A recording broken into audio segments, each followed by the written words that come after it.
ሳምንታዊ መልእክት አለው ቲፒኤልኤፍ የሳምንቱ ሳምንታዊ መልእክት እያለ የሚያወጣው ማለት ነው።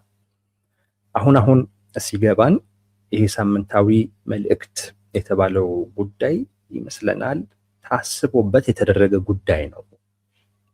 ከዚህ ቀደም እንዳልናችሁ ቲፒኤልኤፍ እንደሚዝተው እንደሚያስፈራራው አድርጓለው እንደሚሉ በነገራችን ላይ ከራሱ ደጋፊዎችም ጭምር በጣም ግፊት እየተነሳበት ነው ያለው። ዝም ብሎ መዛት ምንድነው ትርጉሙ?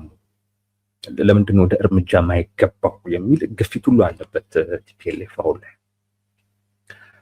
የተረዱለት አልመሰለኝም። ቲፒኤልኤፍ ሳይፈልግ ቀርቶ አይደለም። ቲፒኤልኤፍ መፍትሄው ጦርነት ነው ካለ ቆይቷል። የፕሪቶሪያ ስምምነትን ጊዜ ለመግዛት ብቻ የፈረመው ጉዳይ ነው። ከዛ በኋላ ስለ ጦርነት ነው ሲዘጋጅ የነበረውና ከጦርነት በታች ያለ መፍትሄ እንደሌለ ያቃል። አሁን ደግሞ እንደዛም እንዳይኖር ሰርቶ በቃ አማራጩ እሱ ብቻ የሆነበት አይነት ሁኔታ ተፈጥሯል። ሰርቷል። ቲፒኤልኤፍ ከጦርነት ውጪ ምንም አይነት አማራጭ እንዳይኖር ሰርቷል። በደንብ ነው የሰራው። ኤቭሪቲንግ ነገሮችን በሙሉ መፍትሄ እንዳያገኙ ከጦርነት በታች በሆኑ አማራጮች ለዛ ሰርቷል። እና አሁን ላይ በትግራይ ውስጥ ምንድነው መፍትሄው ብሎ አንድ ሰው ቢያስብ በተለይ በብልጽግናና በቲፒኤልኤፍ መካከል ያለውን ግንኙነት ምን ማድረግ ይቻላል ተብሎ ቢታሰብ አእምሮ ላይ ይመጣለት የሚችለው መፍትሄ የግድ ከሁለት አንዳቸው ማሸነፍ አለባቸው። እንደዚህ ሆነው ሊኖሩ አይችሉም። እንደዚህ ተኩኖ ሲኖር ህዝብ ይጎዳል። እንደምታዩት ነው ትግራይ ላይ እንደዚህ ተኩኖ ሲኖር ሀገር ይዳከማል፣ ሀገር ይጎዳል። ሁሉም አንዱ አንዱን እየተጠባበቀ እንደዚህ አይኖርም። ረጅም ጊዜ አይካሄድም እንደዚህ። አሁን መፍትሄው ምንድን ነው ሲባል የግድ አንዳቸውን አሸንፈው አንዱ ለአንዱ ተገዝቶ መኖር አማራጭ የሌለው ጉዳይ ነው የሚል አይነት ደረጃ ላይ ነው ያለው አሁን ላይ ማለት ነው። ከዚህ ውጪ ያለው አማራጭ በዛም የሚያዋጣ አይነት ነገሮች አይደሉም፣ የምትተማመንባቸው አይደለም ማለት በቃ በዚህ ካልሆነ በስተቀር መፍትሄ ይሆናል የምትለው ጉዳይ አይደለም ከዚህ ውጪ ያሉት አማራጮች። እና እዚህ ደረጃ ላይ እንዲደረስ ቲፒኤልኤፍ ሰርቷል ነው የምንለው። እዚህ ደረጃ ላይ እንዲደረስ የሰራውን ያክል ግን እዚህ ደረጃ ላይ ሲደረስ መደረግ ያለበትን አድርጎ አሸናፊ ለመሆን የሚያበቃውን አቅም ግን በሂደት እያጣ ነው የመጣው። የነበረው አቅም ላይ እየጨመረ ሳይሆን የነበረውን አቅም እየተበታተነ ነው የመጣው። ምክንያቱም ከመውደቅ ላይ ከሽንፈት ላይ ስለሆነ እየተነሳ የነበረው አያዋጣንም ይሄ ጉዳይ የሚል ብዙ ማህበረሰብ አለ፣ የፖለቲካ ልሂቅ አለ። ይሄ አይተነው የወደቀ አማራጭ ነው፣ ሌላ አይነት አማራጭ መፈለግ አለብን። እስከዛሬ ድረስ ስንከተለው የነበረው አማራጭ ይሄ ነው። ከዚህ ውጪ ሌላ አማራጭ ተከትለን አናውቅም። በተለይ ማዕከላዊ መንግስትን በሚመለከት የቲፒኤልኤፍ ከፍጥረቱ ጀምሮ ከጦርነት ውጪ ሌላ አማራጭ ተከትሎ አያውቅም፣ ያለም አይመስለውም። ማዕከላዊ መንግስቱን በሚመለከት ከፍጥረቱ ጀምሮ ነው ማለት ከፍጥረቱ ደርግ 6 ወር እኮ አይሞላውም ቲፒኤልኤፍ ጫካ ሲገባ ጊዜ አልሰጠውም ሙሉ። አሁን ብልጽግናም ከመጣ በኋላ እንደምታዩት በቃ ከመጣ ጊዜ ጀምሮ ችግር አለ። ይሄ ለዘመናት የመጣንበት መንገድ ነው፣ አያዋጣም። አሁን ዘመኑን የዋጀ ከሱ ጋር የሚሄድ አካሄድ መከተል አለብን የሚል ኃይል ስለሚፈጠር ያንን ኃይል እያጣ ነው የመጣው። በተለይ አዲሱን ትውልድ እያጣ ነው የመጣው። ለጦርነት ብቻ አማራጭ እንዲሆን ቢሰራም ለዛ ግን ብቁ የሚያደርገውን አቅም ግን እየፈጠረ ሳይሆን እየበተነ ነው የመጣው። እና አሁን ያለው ሁኔታ ወደ ጦርነት ከመግባት ውጪ ምንም አይነት አማራጭ ባይኖርም ግን ቲፒኤልኤፍ መግባት አልቻለም።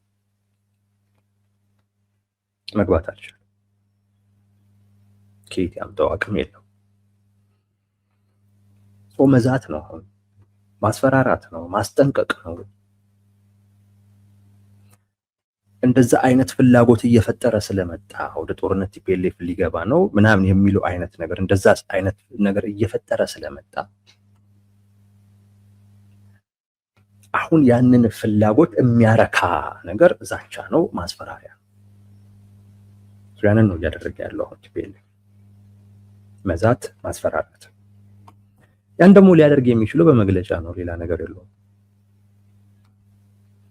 ሰው ለጊዜ መግለጫ እያለ ከሚያወጣ አንድ የዘየደው ነገር ምንድነው? በየሳምንቱ ለምን ሳምንታዊ መልእክት እያለን አንለቅም እና በዛ ውስጥ ያስፈራራል። ምን ይላል? ሰው አለሁ እያለ ነው ቲፒኤልኤፍ። አለሁ እየዛትኩ ነው፣ አለሁ እያስጠነቀቅኩ ነው፣ አለሁ እያስፈራራው ነው፣ ታግሼ ነው እንጂ እያለ ነው ያለው። ምክንያቱም የፈጠረው ፍላጎት አለ። ቲፒኤልኤፍ በኃይል ያጣነውን ነገር እናገኛለን፣ በኃይል ማሳካት ያለብንን ነገር እናሳካለን የሚል የፈጠረው ፍላጎት አለ። እሱን ፍላጎት በመዛት ነው የሚመግበው። ዛቸው የቆመ ጊዜ፣ ማስጠንቀቂያው የቆመ ጊዜ፣ የጠፋ ጊዜ ቲፒኤልኤፍ ይሄ ፍላጎት ያለው የፖለቲካ ማህበረሰብ ግራ ነው። ስለዚህ በየሳምንቱ ቲፒኤልኤፍ ተሰብስበው መግለጫ ወጣ ምናምን እሱ አስቸጋሪ ነው። በየሳምንቱ ሳምንታዊ መልእክት በሚል እዛ ላይ ማስጠንቀቂያ ምናምን እንደዚህ አይነት ነገር ታስቦ ይሆን ይመስለኛል ማለት የሳምንታዊ መልእክት የቲፒኤልኤፍ እና በአሁኑም ሳምንታዊ መልእክቱን አውጥቷል። ያው እኛም በሳምንት አንድ ቀን አጀንዳ እናደርገዋለን፣ መልእክቱ የሚያነጋግር ሆኖ ካገኘ ነው ማለት ነው እያለ ያለው ቲፒኤልኤፍ ትግራይ ውስጥ ካለው ተፈናቃዮቹ ካሉበት ሁኔታ ጋር የተያያዘ ጉዳይ ነው የሚያነሳው። እሱን አጀንዳ ለማድበስበስ ለማረሳሳት የኢትዮጵያ መንግስት ሌሎች አጀንዳዎችን እየፈጠረ እያታለለ ነው የሚል ነገር ያነሳል። ከዚህ ድርጊት ታቀብ፣ ማስጠንቀቂያው ከዚህ ድርጊት ታቀብ፣ ይልቁንስ ዓለምም ሌላውም የህብረተሰብ ክፍል ለዚህ ጉዳይ ትኩረት እንዲሰጥ ብታደርግ ነው የተሻለ የሚሆነው እንጂ ይሄ ጉዳይ እንዲረሳ እንዲሸፋፈን ትኩረት እንዲያጣ ሌሎች አጀንዳዎችን አጀንዳ ላይ አጀንዳ እየደራረብክ አታታል የሚል ማስጠንቀቂያ ወይ ማሳሰቢያ ሰጥቷል። አንዱ ሌላኛው የተለመደው ነገር ስምምነቱን እየፈጸምክ አይደለም፣ ስምምነቱን ፈጽም የሚል አጀንዳ በአጀንዳ ላይ እየደራረቡ ነገሩን ከማታለል ይልቅ የዓለም አቀፉ ማህበረሰብ የሚመለከተው አካል ለጉዳዩ ትኩረት እንዲሰጥ ማድረግ ካንተ ይጠበቃል። አንድ ሁለተኛ ስምምነቱን መፈጸም ነው። እሱም ደግሞ ምንድነው?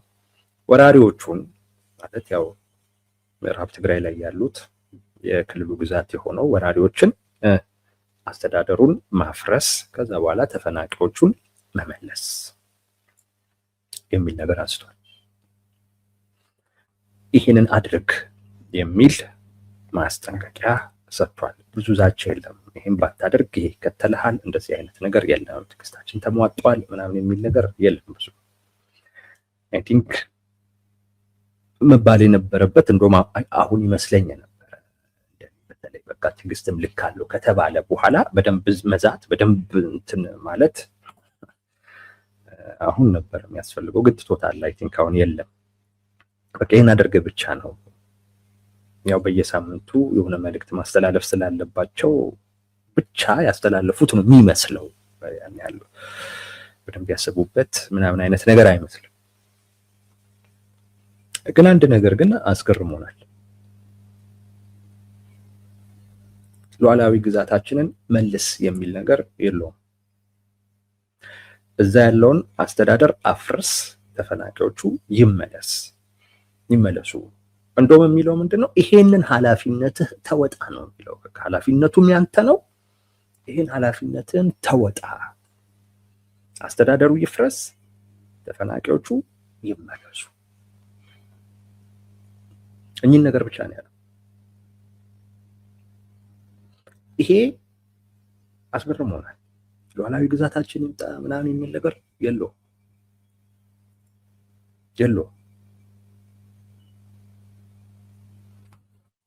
እና ሌላም ዛቻ ሌላም ማስፈራሪያ ሳይኖረው ደግሞ ሲቀር ቲፒኤልኤፍ ጋር የሆነ ነገር አለ እንዴ፣ የሆነ አይነት ለውጥ አለ እንዴ ብላችሁ እንድታስቡ የሚያደርግ ነው። እና የሆነ አይነት ትንሽ ለውጥ ነገር ያለ መሰለኝ። ምክንያቱም አሁን ዝም ብሎ መዛቱም ማስፈራራቱም የሆነ ነገር የማታደርግ ከሆነ ትርጉም እያጣ ነው ያለውና አሁን ትንሽ ለዘብ ለማለት የተሞከረ ይመስላል። ከረፈደ ባይሆን ጥሩ ነበር። ይሄ አቋም የሆነ ጊዜ ላይ አስታውሳለሁ እዛ ያለው አስተዳደር ይፍረስ ተፈናቃዮቹ ይመለሱ የሚለውን ቲፒኤልኤፍ የሆነ ጊዜ ላይ ብልጭ አድርጓት የተወው ጉዳይ ነው።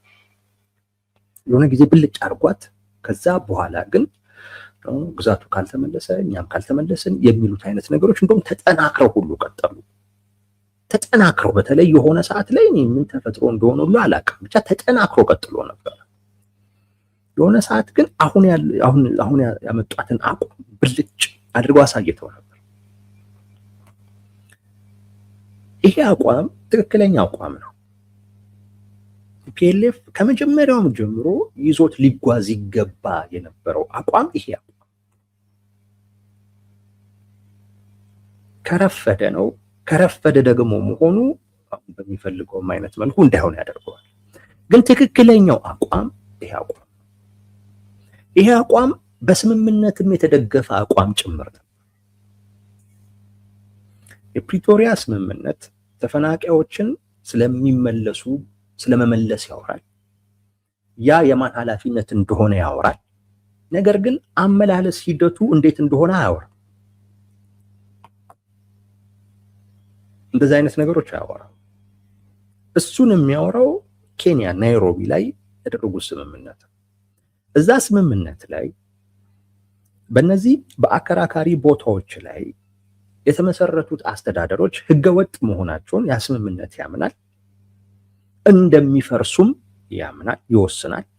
ያንንም ኃላፊነት የፌዴራል መንግስት ኃላፊነት መሆኑን ያስቀምጣል። አስተዳደሩ ህገወጥ ነው፣ እሱ ይፈርሳል። ከዛ በኋላ ተፈናቃዮች ይመለሳሉ። ከዛን ጊዜያዊ መንግስት የራሳቸውን ይፈጥራሉ የሚል ስምምነት አላቸው። ተገቢ የሆነ ከመጀመሪያውም ጀምሮ ይዞት ሊሄድ የሚገባ አቋም ነበረ። በነገራችን ላይ በጣም መክረናል።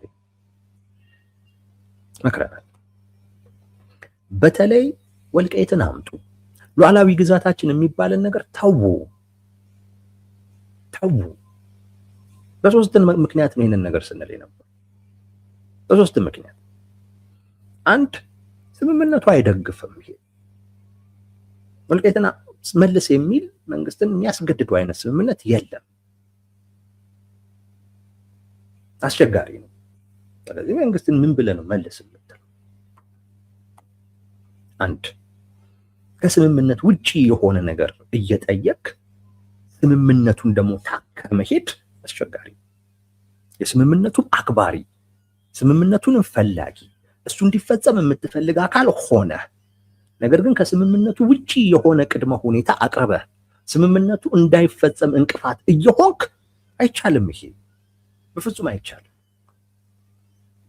ከስምምነቱ ውጪ የሆነ ነገር መጠየቅ ስህተት ነው። አንድ ሁለት በአማራና በትግራይ ፖለቲካ ማህበረሰብ መካከል ቅራኔውን የበለጠ ለማስፋት ይጠቅማል እንጂ በሁለቱ መካከል ግንኙነት እንዲፈጠር፣ መነጋገር እንዲፈጠር፣ መወያየት እንዲፈጠር፣ መተማመን እንዲፈጠር አያግዝም። ይሄ አቋም ነው፣ አያግዝም።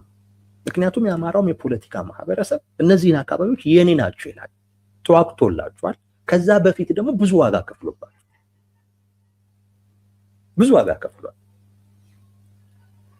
የትግራይ ጦርነትም ላይ ሲሳተፍ ሌላ ምንም ዓላማ የለውም እነዚህን አካባቢዎች መያዝ።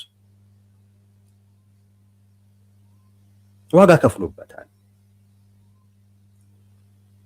ስለዚህ አሁን አንተ ብድግ ብለህ እነዚህ አካባቢዎች ሉዓላዊ ግዛታችን ናቸው ካልመጡ ካልክ አስቸጋሪ ነው።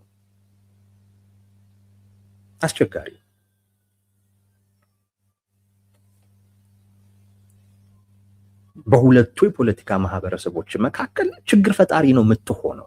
በኋላ ብልጽግና የሁለቱን ፖለቲከኞች ሊከፋፍል ምናምን ማለት አትችልም። አንተ ራሱ ይሄ የኔ ነው ካላመጣችሁ እና በኃይልም ወስደዋለሁ እያልክ ሌላ ከፋፋይ አያስፈልግም። አንተ ራስህ እየከፋፈልክ ነው።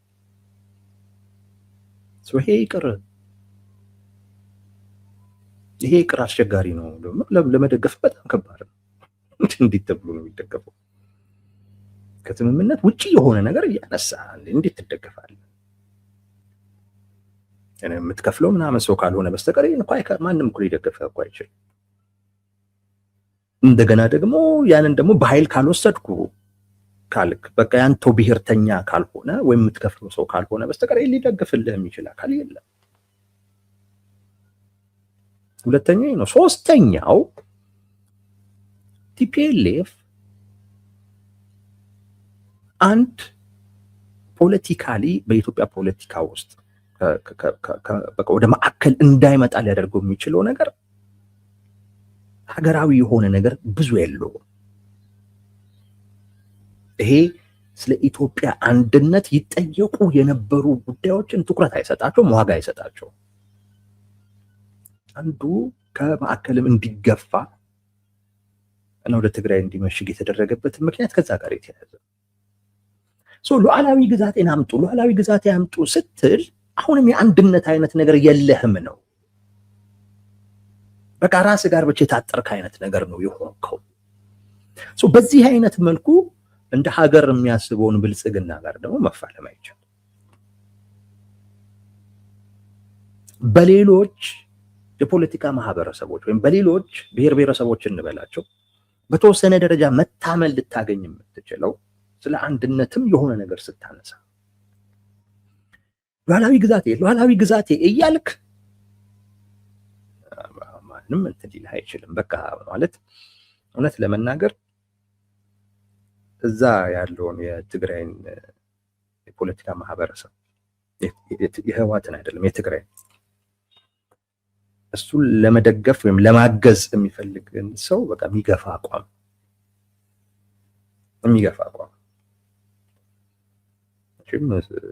እዛው ብሔርተኛው ካልሆነ የትግራይ ብሔርተኛ ካልሆነ በስተቀር ሉዓላዊ ግዛታችን እያለ ጠብር ግፍ የሚላይ ሰው አይኖርም። በጣም የሚያስቸግር ነው። አንዳንዶች እንደዚህ አይነት አቋም እንዳላቸው አውቃለሁ እና በጣም ይገርመኛል። ማለት ሳይሆን ያንን ለመጮህ የምትችለው የትግራይ ብሔርተኛ ስትሆን ብቻ ኢቭን ለማገዝም ለመደገፍ የምትችለው እንደዛ ከሆንክ ብቻ ነው። በዚህ ምክንያት አይመችም፣ ይነጠላል ትግሉ ይነጠል። አንደኛ ከስምምነቱ ያርቃችኋል፣ ስምምነቱን የምትጥሱ አድርጎ ያቀርባችኋል። አንድ ሁለት በመንግስት ላይ እያመፀ ካለው የአማራ ፖለቲካ ማህበረሰብ ጋር ያጋጫችኋል።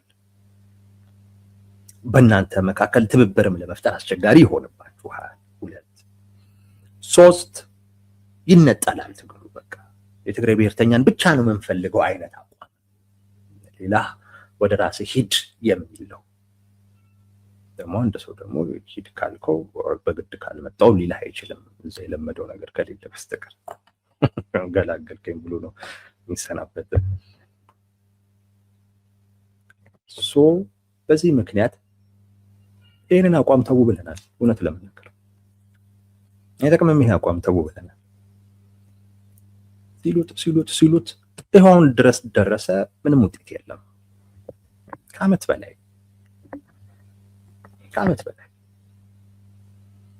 ያኔ ቢሆን ያዋጣል። አንደኛ ስምምነት አለ፣ ደግፋችኋል ስምምነት። ያኔ ቢሆን እውነት ነው። በቃ ተስማምቷል። መንግስት እኮ ናይሮቢ ላይ እኮ ሄዶ አስተዳደሩን ለማፍረስ እኮ ተስማምቷል። እነ ፊልድ ማርሻል ብርሃኑ ጁላ ሄዶ ተስማምቷል። የተስማማ ከሆነ ነገር አስፈጽም ነው የምትለው። አሁን ግን ያንን አልቀበልም ብሎ ቲፒኤልኤፍ ሌላ አዲስ ቅድመ ሁኔታ አስቀምጦ የራሴ አስተዳደር ካልተመለሰ ብሎ እዚህ ደረጃ ላይ ካደረሰው በኋላ አሁን የአቋም ለውጥ አድርጎ አስተዳደሩ ይፍረስ፣ ተፈናቃዮቹ ይመለሱ ቢል እርግጠኛ ሆኜ ነው የምነግራችሁ የሚሰማ ነው። በሁለት ምክንያት፣ ሌላም ምክንያት ሊኖር ይችላል። በነገራችን ላይ የራሴን ብቻ ምክንያቶች ነው የምነግራችሁ። በሁለት ምክንያት ለኛ አንድ ቲፒኤልኤፍ ኢንቴንሽኑን አሳቋል። ይሄ የውስጥ ውጥን ብዙ ጊዜ ፖለቲከኞች የማይናገሩት ማለት ነው። ፖለቲከኛ ሁል ጊዜም የሆነ ፍላጎቱን ለማስፈጸም ሽፋን ይፈልጋል። በጭንብል ነው የሚንቀሳቀሰው ፖለቲከኛ፣ ጭንብል አለው። ብዙዎች ይሄ ለውጥ ምናምን የሚባለው ነገር ከመጣ በኋላ ያን ጭንብል ሲያወልቁ አይታችኋል፣ ምን አይነት ሰዎች እንደሆኑ፣ ዋናው ፍላጎታቸው ምን እንደሆነ። ኢቭን እሱ ራሱ ዋናው ፍላጎታቸውም አይደለም። አሁን ራሱ የሚታየው አውልቀውት ራሱ የሚታየው እሱ ራሱ ዋነኛው ፍላጎታቸውም ሌላም አለ ገና። አንዱ ሲወልቁ ሌላ ጭንብል ነው ቶሎ ያደርጉ። ብዙ በተገለጠ ፊት አይቆዩም። የፖለቲከኛ ፊቱ አስቀያሚ ነው በነገራችን።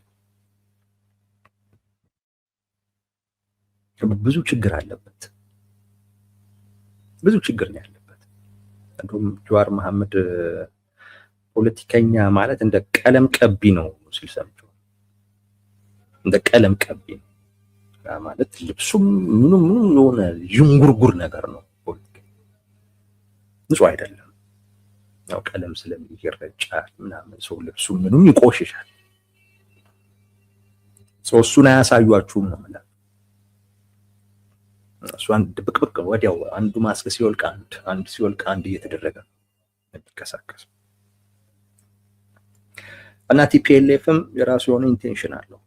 አሁን እንቅስቃሴ የሚያደርገው እንግዲህ ያው ለትግራይ ህዝብ በሚል ነው። ምዕራብ ትግራይን ካላስመለስን ተፈናቃዮች እንዲሆኑ ምናምን ነው የሚለው። ታስጨምበል ነው። ግን ዋነኛውን ፍላጎቱን ግን ገልጧል፣ ታይቷል። ቲፒኤልኤፍ አሁን አካባቢ የሚፈልግበት ዋነኛው ምክንያት ሀገር ከመሆን ፍላጎቱ ጋር በተያያዘ እንደሆነ ተናግሯል።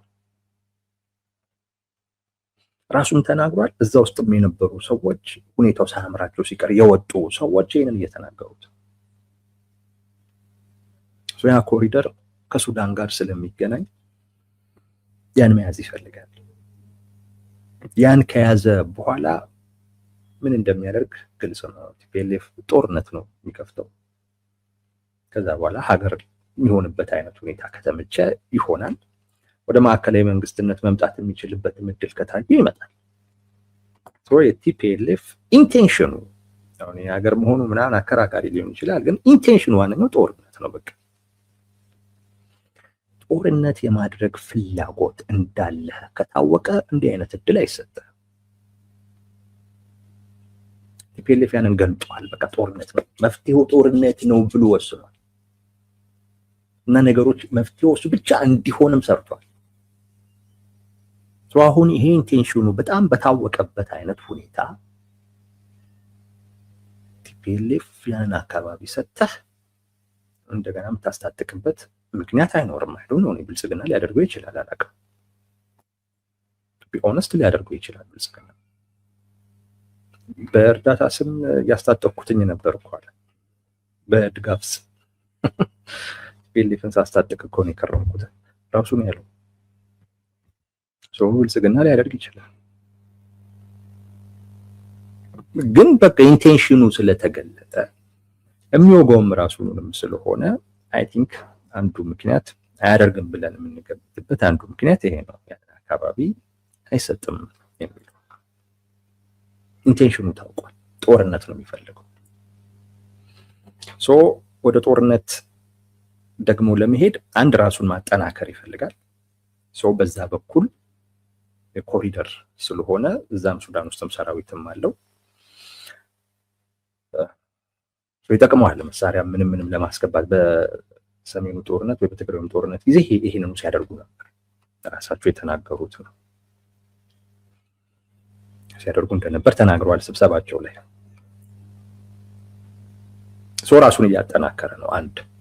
በሌላ በኩል ደግሞ እዛ አካባቢ ላይ ያለው አስተዳደር ኦልሬዲ ብልጽግና አስተዳደር ነው፣ እንደዛ ተብሎ ሊገለጽ ይችላል። የማዕከላዊ ኮሚቴ አባል ነው ዋነኛ አስተዳደር፣ የወልቃይት አስተዳደር ይፈርሳል የሚባለው ማለት ነው። በመንግስት ላይ ጥገኛም ነው፣ ከመንግስት ጋርም ጥሩ ግንኙነት አለው። ያንን አካባቢ ላስጠብቅ የምችለው ከመንግስት ጋር ያለኝን ግንኙነት ጥሩ በማድረግ ነው ብሎ አስልቶ ለዛም ተንቀሳቅሶ ከመንግስት ጋር ያለው ግንኙነት በጣም ጥሩ የሚባል ነው። ቲፒኤልኤፍ በእነዚህ ሁለት ኃይሎች መካከል ልዩነት መፍጠር ይፈልጋል። በአስተዳደሩና በብልጽግና መካከል አንድ። ሁለት የአማራ ብሔርተኛው አሁን ቁራሽ መሬት ምናምን የሚለው ነው የምላችሁ። ብልጽግና ይሄንን መሬት በቃ ለቲፒኤልኤፍ ድሮም ከጦርነቱ በፊት የቲፒኤልኤፍ ነው ብሎ ቢሰጥ ቁራሽ መሬት አይልም። አሁን ብልጽግና ቢሰጥ ቁራሽ መሬት አይልም። ኡኡ ነው የሚለው። በቃ ኡኡ ያዙኝ ልቀቁኝ ነው የሚለው። የአማራ አጽመ ርስታችን ምናምን ሲል ነው የምትሰሙት። አሁን ቁራሽ መሬት ነው የሚለውን አካል ነው ብላችሁ አሁን በወልቃይት በኩል ያለ አቋም ምንድን ነው ብለን የምንጠይቀውና እሱን መግለጽ የከበደው አካል የሚሽኮረመመው ትላንት ብለናል እሱን አስታውሱ የሚለን ለመድገም የሚከብደው አካል በተለያየ መንገድ ደግሞ ቁራሽ መሬት እያለ የሚያጣጥለው አካል ነው ማለት ብልጽግና። ኦኬ ለእናንተ ቁራሽ መሬት ነው ብሎ ለቲፒኤልኤፍ ቢመልስ በቃ አበደ። አሁን የአማራ ህዝብ በሙሉ ብልጽግና ላይ ማስነሳት የምንችልበት ጥሩ መሳሪያ ይሆናል ብሎ ስለሚያስብ ይጠቀምበት። ቲፒኤልኤፍ ለጦርነት የተዘጋጀ ነው። የወልቃይትን ወይም ደግሞ የዚህ ምዕራብ ትግራይ ነው ጉዳይ አንድ የጦርነት ጉዳይ አድርጎ ነው የሚያስበው። መንግስትን አስገድጄም ቢሆን ወደ እኔ እንዲመጣ ካደረኩ ኮሪደር አገኝበታለሁ ከሌላ ሀገር ጋር የምገናኝበት። አንድ ሁለት በአማራው ኃይልና በብልጽግና መካከል ልም ያለ መቆራረጥን ፈጥርበታለሁ ብሎ ነው የሚያስበው። ባይሰጠኝ ደግሞ ለጦርነት ሰበብ ይሆነኛል፣ ጦርነት ለመግባት ሰበብ ይሆነኛል ብሎ የሚያስበው ጉዳይ። እንደዚህ አይነት ስሌት እንዳለው በደንብ አድርጎ ታውቋል። አሁን ስለዚህ ይህንን ስሌቱ እየታወቀ የሚሰጠው ማንም አይኖርም ባይ ነኝ። አንዱ ያ ነው። ሁለት ትላንት እነዚህ አካባቢዎች ሉዓላዊ ግዛቶቻችን ናቸው፣ ካልመጡ ሞቼ ይገኛለሁ፣ ወደ ጦርነት እገባለሁ ስትል ከርመህ አሁን እሷን ነጠል አድርገህ ትላንት የተስማማህት ጉዳይ ላይ ብቻ በቃ እሺ አስተዳደሩ ይፍረስ ተፈናቂዎች ይመለሱ ስትል ምን ማለት ነው? ወደኋላ መንሸራተት ነው፣ የማፈግፈግ አቋም ነው። የመደራደር አቅምህ የፍላጎትን የማስፈጸም አቅምህ አይ ቲንክ አሁን በትክክል ትንሽ ተገንዝበው አቋምን ኮምፕሮማይዝ እያደረክን ያለው ማለት ነው። ወደ ማፈግፈግ ነገር እየመጣ ወደኋላ የመመለስ ጉዳይ ነው እንጂ የያዝከውን አቋም የማጠናከር ጉዳይ አይደለም። ስለዚህ ወደኋላ እየተመለስክ እስከሆነ ጊዜ ድረስ መመለስ እስከሚችልበት ጥግ ድረስ እንጠብቀው ነው የሚልህ ማንም ማለት ነው። አሁን ወደዚህ አይነት አቋም የመጣው ፈልጎ አይደለም። ሲያየው ዛቻውንም ማስፈራሪያውንም መፈጸም እየቻለ አይደለም። የአይነት አቅም የለውም። እንደ ፋኖ መሆን ይችላል። በነገራችን ላይ ትግራይን ብጥብጥ ማድረግ ይችላል፣ ጥያቄ የለውም። ከፋኖም በላይ ብጥብጥ ማድረግ ይችላል ትግራይ ውስጥ። ግን ከዛ አልፎ መሄድ ይችላል ወይ የሚለው አይ ቲንክ ራሱን እየተጠራጠረ ነው።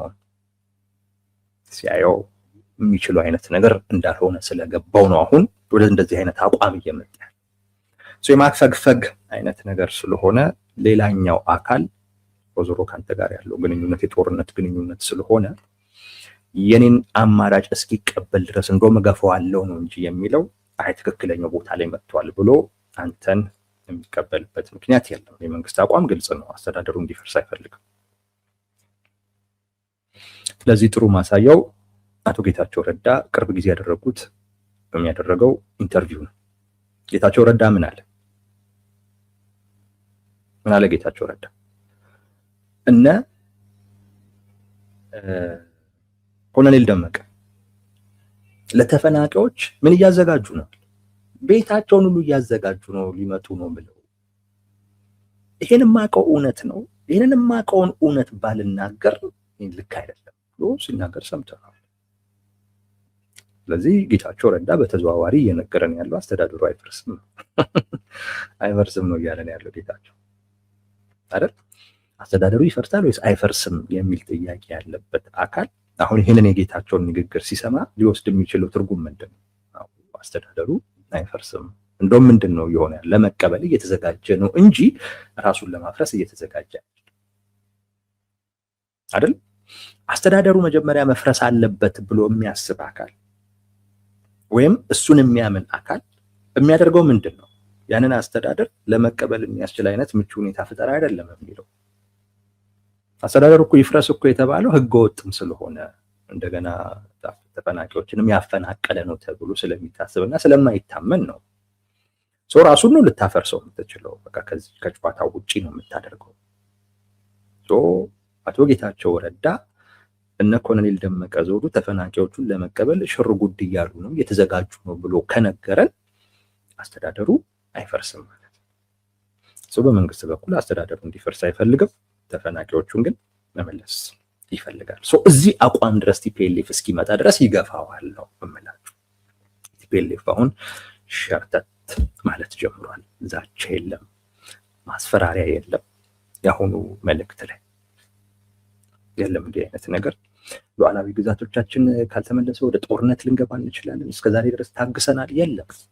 በየሳምንቱ ግን ይሄንን ሲል ነበርና የዚህኛውን ሳምንት መልእክት ትንሽ የማፈግፈግ ጉዳይ እየታየበት እንደሆነ የተረዳንበት ሆኗል። የቀጣይ ሳምንት እንደዚህ ሊሆን ይችላል።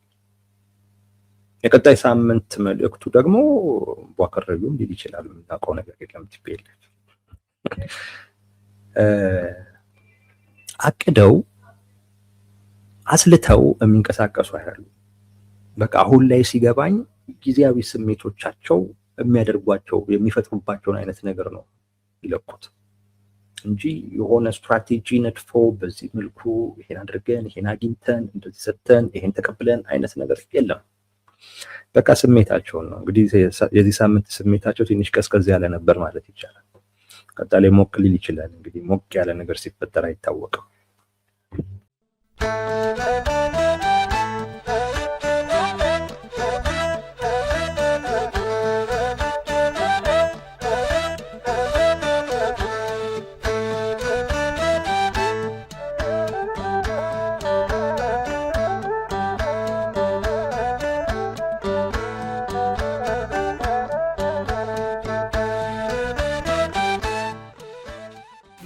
Sound.